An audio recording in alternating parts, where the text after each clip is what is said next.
Look, I'm going to level with you right off the bat.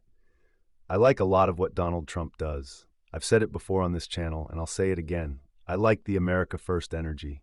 I like a leader who stops making excuses, stops apologizing for his country, and actually builds things. But today, the man has officially gone off the deep end. We are witnessing what might be the biggest diplomatic shakedown in Canadian history. Donald Trump is currently holding a $6.4 billion Canadian bridge for ransom. This morning, he basically sent a digital middle finger to Mark Carney that said, "Nice bridge you built there. It would be a shame if nobody ever got to drive on it." We're talking about the Gordie Howe International Bridge.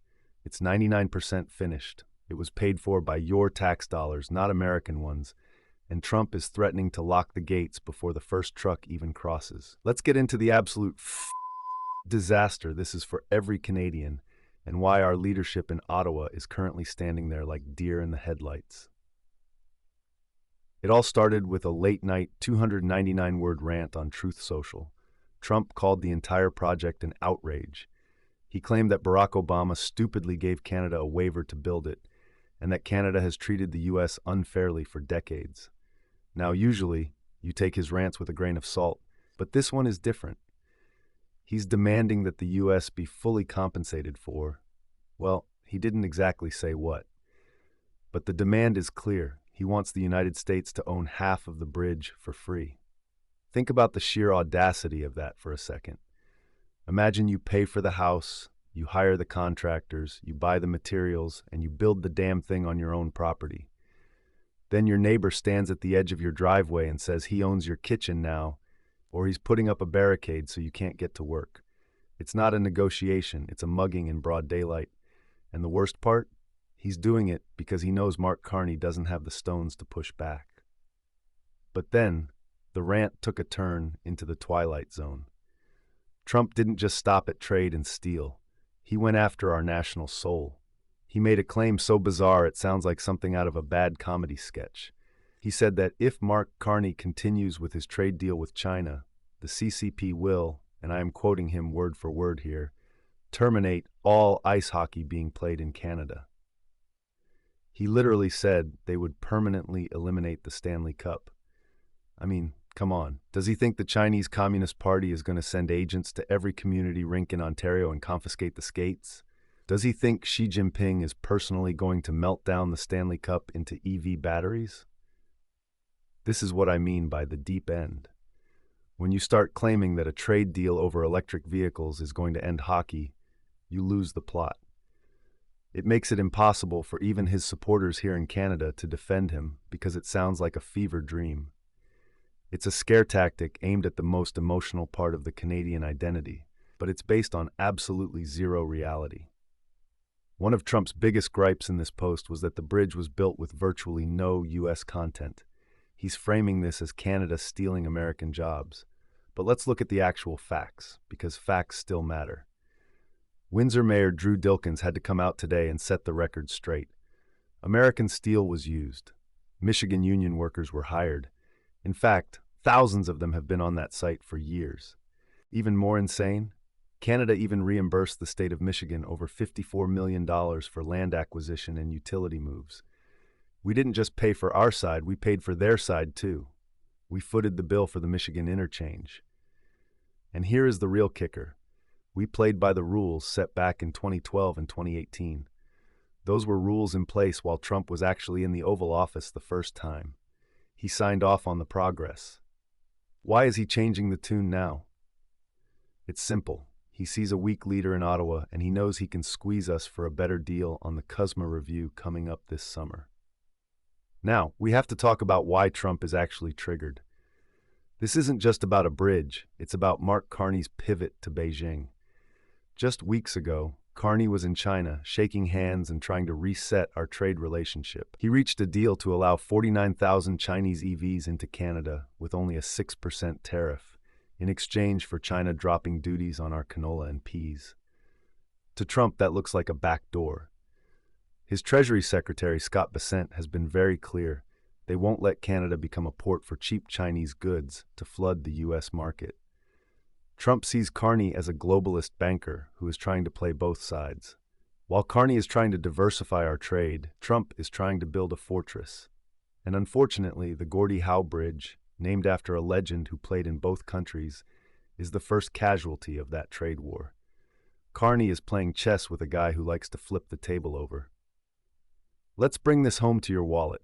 You might think, who cares about a bridge in Windsor? You should care. 25% of all trade between Canada and the US moves through this specific corridor. Right now, everything is jammed up at the Ambassador Bridge, which is privately owned and ancient. The Gordie Howe Bridge was designed to save truckers about 20 minutes per trip. That doesn't sound like much until you realize it adds up to $2.3 billion in savings over the next 30 years. If Trump blocks this opening, your groceries stay expensive, your car parts stay backlogged, your electronics stay overpriced.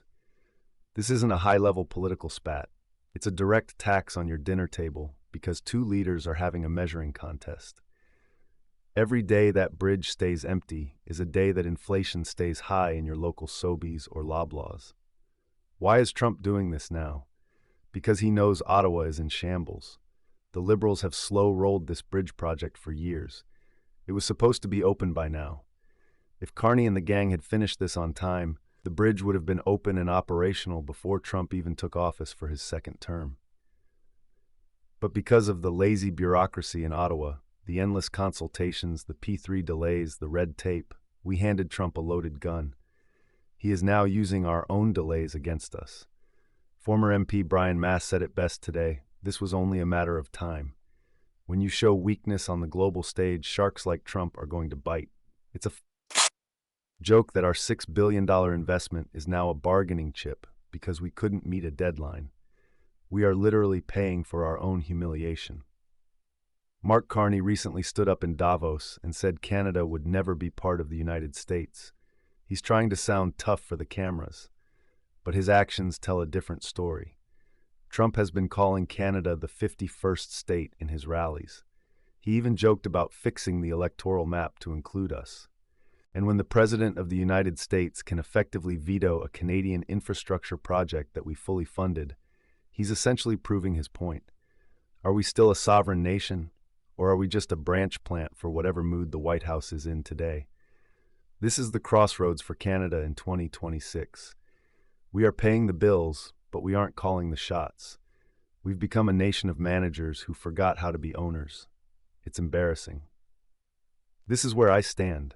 I still think Trump's economic model, cutting taxes, deregulating, and putting his citizens first, is miles ahead of the liberal tax and spend nightmare we've been living through for the last decade. I want a leader who fights for Canada the way Trump fights for the US, but trying to seize a Canadian asset, threatening our national sport, that's where he loses me. That's where it becomes personal for every Canadian, regardless of your politics. He's hurting his best neighbor to make a point about China. It's messy, it's aggressive, and it's going to get much worse before it gets better. This bridge isn't just steel and concrete, it's a test of whether Canada has a backbone left. If we fold now and give him half the bridge, what's next? Do we give him half of the Great Lakes, half of our oil? And let's look at the people responsible for the delay. While this bridge was stalling, our federal public service was growing by the tens of thousands. We have more managers of strategic communications than we have bridge inspectors. We've got people in Ottawa who are more worried about their 3 days in the office mandate than they are about the fact that our largest trade artery is being severed by a social media post. This is the lazy Canada that I talk about. We've become comfortable with mediocrity. We've become comfortable with someday. Well, someday just turned into a crisis. If we had a government that treated infrastructure like a mission-driven business, like what I'm trying to do with DISU2, this bridge would have been opened 2 years ago. But instead, we're at the mercy of a guy with a smartphone in Mar-a-Lago. Don't overlook the personal side of this. Trump hates Mark Carney. He sees him as the ultimate globalist. He sees him as the guy from the Bank of England, the guy from the UN, the guy who represents everything the MAGA movement is fighting against. This bridge ransom isn't just about trade. It's a personal message to Carney. You don't run this neighborhood. By hitting the bridge, Trump is trying to make Carney look incompetent to Canadian voters. He's trying to tank Carney's poll numbers before the next election. And honestly, it might work. If Carney can't get the bridge open, he looks like a failure. If he gives in to Trump, he looks like a puppet. It's a classic Trump trap, and Carney walked right into it with that China deal. So I want to hear from you. Has Trump finally gone too far with this hockey talk and the bridge ransom? Or do you think this is just the art of the deal, and he's trying to force Carney to pick a side between the U.S. and China? I want to know if you're still a Trump fan after this, or if this was the deep end moment for you too. Tell me in the comments. I read every single one, and I want to hear the debate. Hit that like button if you're tired of Canada being a doormat, and make sure to subscribe. We're going to be covering the GM severance tax story next, and trust me, that betrayal of the Canadian worker goes even deeper than this bridge. Thanks for watching, stay sharp, and I'll see you in the next one.